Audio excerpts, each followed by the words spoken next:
Hello students, welcome to my YouTube channel. हम class +2 chemistry के chapter number 2 solution में से जो है वो न्यूमेरिकल्स प्रॉब्लम सॉल्व कर रहे हैं। आज का जो हमारा न्यूमेरिकल है वो है relative lowering in vapour pressure का।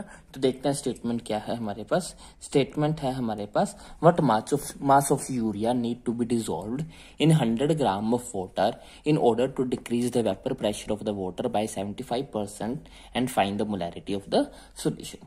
हमें ये बताना है कि किसी वाटर के का सॉल्यूशन जिसमें हम यूरिया मिलाएं, उस यूरिया का अमाउंट कितना होना चाहिए, हमें कितना यूरिया वाटर के अंदर मिलाना पड़ेगा ताकि वाटर का वेपर प्रेशर जो है वो 75% कम होके जो है वो 75% हो जाए। तो इसके लिए हम जो है वो relative lowering in vapour pressure का फॉर्मूला लगाते हैं। वो होता है P note A minus P A divided by P note A is equal to mole fraction of the solute. और मोल फ्रैक्शन ऑफ सोल्यूट क्या होता है? मोल फ्रैक्शन ऑफ सोल्यूट का फॉर्मूला हो जाएगा हमारे पास number of moles of solute, यानी कि given mass of solute divided by given mass of solute divided bye molecular mass of solute divided by the total number of moles, यानी कि number of moles of solute plus number of moles of सोल्वेंट। तो इन दोनों को अगर हम combine करेंगे तो हमारे पास फॉर्मूला बन जाएगा P note A minus P A upon P note A is equal to number of moles of solute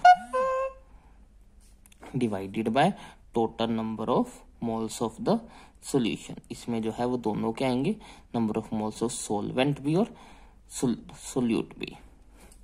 values put कर लेते हैं अब हम, क्योंकि हमें परसेंटेज में गिवन है प्रेशर, तो प्योर का वेपर प्रेशर जो है वो हम 100 कंसीडर करेंगे और सॉल्यूशन का 75% हो गया, यानी कि 75 हो गया divided by 100। Given mass of solute तो हमें पता ही करना है कि वो कितना होगा, और मोलिकुलर मास ऑफ सोल्यूट, क्योंकि सोल्यूट जो है वो हमारा यूरिया है और यूरिया का मोलिकुलर मास हमारे पास होता है 60 divided by WB divided bye 60 plus given mass of solvent का मास हमें 100 ग्राम गिवन है और इसका मोलिकुलर मास, क्योंकि ये वाटर है और वाटर का मोलिकुलर मास कितना होता है 18 होता है। अब इसको सोल्व करेंगे, 100 में से 75 माइनस करेंगे 25 divided by 100 is equal to, ये हो जाएगा हमारे पास, इसको ऐसे लिख लेते हैं WB upon 60 WB upon 60 plus 100 को 18 से डिवाइड कर लेते हैं, 100 डिवाइडेड बाय 18, ये हो जाएगा हमारे पास 5.55। आगे इसको काटेंगे तो हमारे पास 1/4 आ जाएगा। अब इसकी क्रॉस मल्टीप्लाई कर लेते हैं, इस पूरी टर्म को 1 के साथ मल्टीप्लाई करेंगे, यानी कि ये तो एज इट इज यही टर्म आ जाएगी, और इसको 4 के साथ मल्टीप्लाई करेंगे, यानी कि 4 इंटू WB डिवाइडेड बाय 60, ये हो जाएगा हमारे पास 15। अब WB वाली टर्म से एक तरफ कर लेते हैं, इसे इधर इसे लाके माइनस कर देते हैं, ये हो जाएगा 5.55 is equal to WB divided by 15 minus WB upon 60। तो ये हो गया 5.55 डिवाइडेड बाई, इन दोनों का एलसीएम जो है वो हमारे पास 60 आ जाएगा। ये हो जाएगा 4 WB minus WB which is equal to 3 WB upon 60 is equal to 5.55। 60 को 3 से डिवाइड करेंगे तो हमारे पास आ जाएगा 20 उधर जाके मल्टीप्लाई हो जाएगा, 20 को मल्टीप्लाई करना है 5.55 के साथ, तो हमारे पास आ जाएगा मोलिकुलर मास जो कि अप्रोक्सीमेटली आएगा 111। तो गिवन मास जो है वो हमारे पास आ जाएगा 111 ग्राम।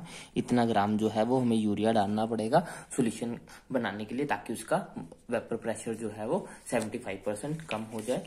अब जो है वो हमें मोलैलिटी फाइंड आउट करनी है। मोलैलिटी का फॉर्मूला क्या होता है? मोलैलिटी को हम स्मॉल m से रिप्रेजेंट करते हैं, और ये होता है हमारे पास नंबर ऑफ मोल्स